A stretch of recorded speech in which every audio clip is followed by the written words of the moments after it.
After the release of Clair Obscur Expedition 33, Sandfall Interactive finds itself in a very different position than just a few years ago. What started as a risky debut project quickly turned into something much bigger, a game that didn't just get attention from players and critics, but even reached a level of recognition not many studios ever experience in their lifetime.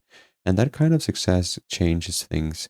Because whether a studio wants it or not, expectations shifts in the gaming industry. Suddenly you're no longer the promising new team. You're the studio that people expect to deliver again. And that's exactly the position that Sandfall Interactive finds themselves in right now. This creates a situation a lot of creative studios run into after their first big success. They found something that works, but relying too much on that can be just as risky as abandoning it entirely. This is where the idea of ambidexterity comes into play and becomes very relevant. In simple terms, it's about balancing two things at once. On one side, you build on what already works, your strength, your experience, and in this case, what players clearly responded to. And on the other hand, you allow room for experimentation. You try radical new ideas and you grow creatively. But put succinctly, you try something completely different than what your company is used to. If a studio leans too heavily into what it already knows, things can start to feel predictable.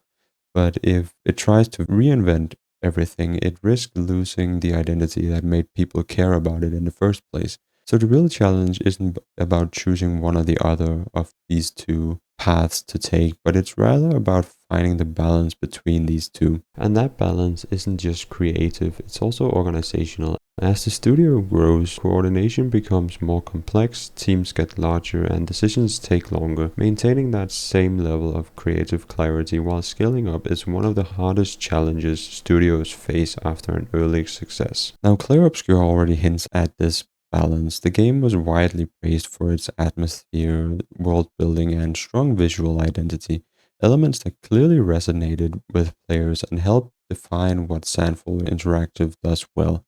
At the same time, it also revealed where the studio can improve. Some mechanics, like enemy weaknesses and parts of the combat systems, weren't always communicated clearly, especially early on in the gameplay. For new players, that could feel more confusing than engaging, really. But that's not unusual for the first major project.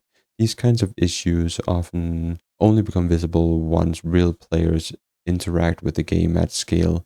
And importantly, they're also the kind of problem that are relatively easy to fix. There's overall better onboarding, clearer feedback, and more intuitive systems could significantly improve the experience without changing what made the game stand out in the first place. So rather than being flaws that define the game, they're more like signals of what Sandfall Interactive can evolve on next. What matters now is how effectively they can translate these insights into actual capabilities, because identifying weaknesses is one thing, but systematically improving design processes, communication systems, and player onboarding is what separates studios that improve over time from those that repeat the same mistakes. We've seen such examples before, and somewhat recently, Kingdom Come Deliverance updated their somewhat old first game into a game that reflects the times that we live in now, with much higher fidelity and overall improvements. The issues that game struggled with became much more refined and fleshed out in its sequel, and it actually managed to become one of the Game of the Year nominees. Now, overall, this leads us to a bigger question. What could Sandfall Interactive actually do next? On paper, the safe option seems obvious. They've proven that they can make strong JRPGs, a turn-based combat system, and that's now what players associate with them. But based on what the developers have said themselves, it doesn't sound like they want to be locked into those kind of categories. They've been pretty clear about wanting to follow their own creative direction, focusing on what they think is interesting rather than trying to meet every external expectation or chase trends. But that also introduces a tension, because what developers find creatively interesting doesn't always align with what the market expects or demands. Navigating that gap between vision and commercial reality is often where the biggest strategic decisions are made. And that's a very important thing to think about, because trying to please everyone often leads to safer, less distinctive projects, something many studios fall into early success. At the same time, that doesn't mean abandoning everything they've learned. The most likely and most interesting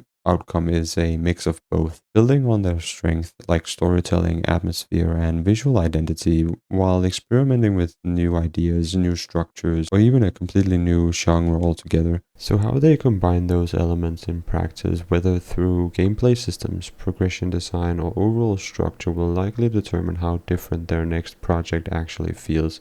Because innovation isn't just about new ideas, but about how those ideas are integrated into a coherent experience. If they get this balance right, their next game doesn't have to be a Clair Obscur 2 sequel to succeed. It just needs to feel like a natural step forward and a studio that's confident enough to grow, but grounded enough to understand what made their first success work. Because success at this stage isn't about repeating the same formula, it's about evolving in a way that still feels recognizably theirs. That sense of continuity is often what keeps players engaged, even when the experience itself changes. So, right now, Sandfall Interactive is at a really interesting point. They've proven that they can deliver something that stands out, but that first success also raises the bar for everything that comes next. The challenge isn't just making another good game, it's figuring out how to evolve without losing what made people care about it in the first place. Because at this stage, it's no longer about proving they can make a great game once, but proving they can do it consistently. That transition from a successful debut to a reliable studio is often what defines long-term success in the industry. And if they manage to hit that spot, if they find balance with the innovation,